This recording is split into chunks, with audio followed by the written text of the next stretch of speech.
शेतकरी बांधवांनो, 265 चे जेवढे क्रॉस आहेत, म्हणजे 265 स्वतः असू देत किंवा आपल्याकडे 92-93 नावानं म्हणजे डुप्लिकेट 92 नावानं जी लागवड झालं आहे त्याच्यामध्ये सुद्धा आता गवताळ वाढ दिसायला.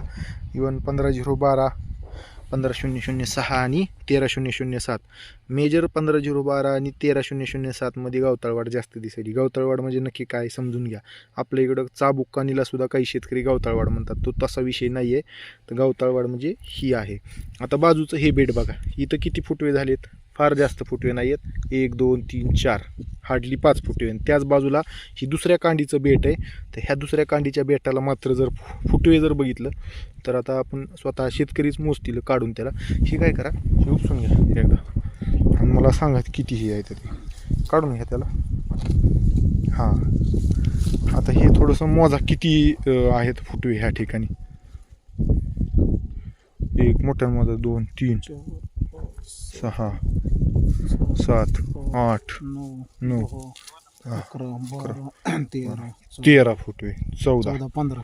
ओके. शेतकरी बांधवांनो, हे अशा पद्धतीनं प्रचंड मोठ्या प्रमाणामध्ये गवताळ वाढ व्हायलेली आहे. ह्यानं काय होतंय सांगतो. आता प्रचंड मोठ्या प्रमाणामध्ये हे का म्हणतोय मी सांगतो.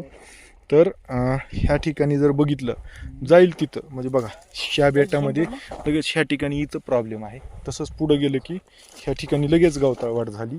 असं जिथं जिथं म्हणजे फिरल तिथं, म्हणजे ह्या सगळ्या पॅचमध्ये मोठ्या प्रमाणामध्ये हा प्रादुर्भाव झाला आहे. ह्याच्यामुळं काय होणार, की रसशोषक किडीच्या माध्यमातून हा जर प्रादुर्भाव वाढला तर हे काय होतंय, ह्याचा ऊस अजिबात तयार होत नाही. हे सगळं जे आहे ते नंतर काय होतं, जसं आता हो का हे पिवळं पडून जे आहे ते नष्ट व्हायला चालू होतं. ह्याचा ऊस तयार होत नाही ह्या ठिकाणी, आणि ऊस तयार न झाल्यामुळं आपलं जे आहे ते त्या ठिकाणी मोठ्या प्रमाणामध्ये नुकसान होतं. आणि म्हणून काळजी म्हणून अशा पद्धतीची जी काही बेटं आहेत तर हे तुम्ही तात्काळ उपटून जाळून नष्ट करा.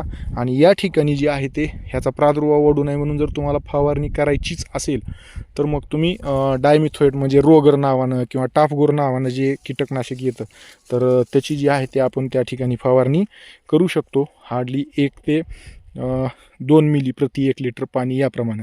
मात्र त्याच्यापेक्षा आपल्याला उपचारात्मक हे करण्यापेक्षा हे वाढूच नये म्हणून असे जे काही बेटं आपल्या ठिकाणी शेतामध्ये दिसत आहेत तर ते जे आहे ते उपटून जाळून नष्ट करा. ते शेतामध्ये सुद्धा जे आहे ते ठेवू नका. आम्ही बऱ्याच ठिकाणी ह्या इकडच्या पॅचमध्ये बघितलं तो प्रादुर्भाव जो आहे तो आपल्या इकडं इथं दिसतोय. तर निरीक्षणं दाखवलेले आहेत. तर त्या पद्धतीने जे आहे ते आपण हे बेट जे आहे ते आता तिथं ते बेट तशाच पद्धतीचं आहे, समोर सुद्धा ते बेट दिसत आहे. तर ही काळजी जी आहे ती सर्वांनी घ्यावी.